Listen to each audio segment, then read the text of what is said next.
Hello, citizens of the world. We are anonymous.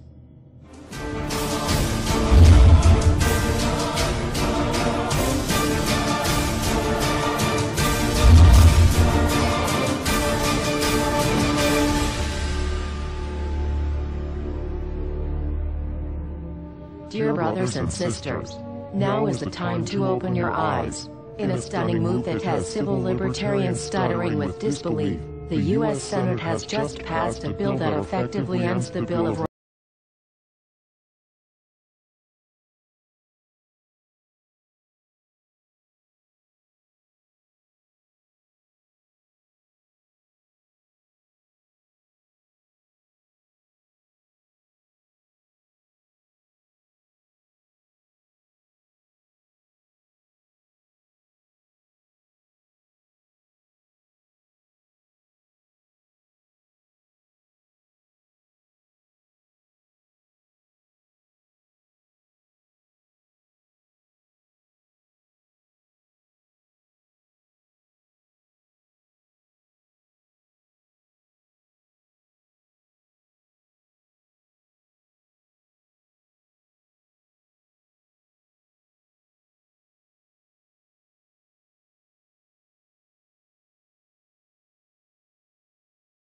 Reporting.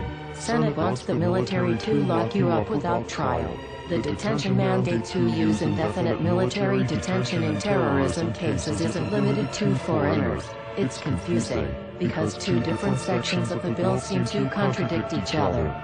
But in the judgment of the University of Texas Robert Chesney, a nonpartisan authority on military detention, U.S. citizens are included in the grant of detention authority. The passage of this law is nothing less than an outright declaration of war against the American people by the military-connected power elite. If this is signed into law, it will shred the remaining tenets of the Bill of Rights and unleash upon America a total military dictatorship, complete with secret arrests, secret prisons, unlawful interrogations, indefinite detainment without ever being charged with a crime, the torture of Americans, and even the legitimate assassination of U.S. citizens right here on American soil. If you have not yet woken up to the reality of the police state we've been warning you about, I hope you realize we are fast running out of time. Once this becomes law, you have no rights whatsoever in America, no due process, no First Amendment speech rights, no right to remain silent, nothing. The U.S. Senate does not want us to speak. I suspect even now orders are being shouted into telephones, and men with guns will soon be on their way. Why? Because while the truncheon may be used in lieu of conversation, words will always retain their power. Words offer the means to meaning, and for those who will listen, the enunciation of truth. And the truth is, there is something terribly wrong with this country, isn't there? Cruelty and injustice, intolerance and oppression. And where once you had the freedom to object, to think and speak as you saw fit, you now have censors and systems of surveillance coercing your conformity and soliciting your submission. How did this happen? Who's to blame? Well, certainly there are those who are more responsible than others, and they will be held accountable. But again, truth be told, if you're looking for the guilty, you need only look into a mirror. I know why you did it. I know you were afraid. Who wouldn't be? War, terror, disease. There were a myriad of problems which conspired to corrupt your reason and rob you of your common sense. Fear got the best of you, and in your panic, you turned to the now president in command, Barack Obama. He promised you order. He promised you peace. And all he demanded in return was your silent, obedient consent.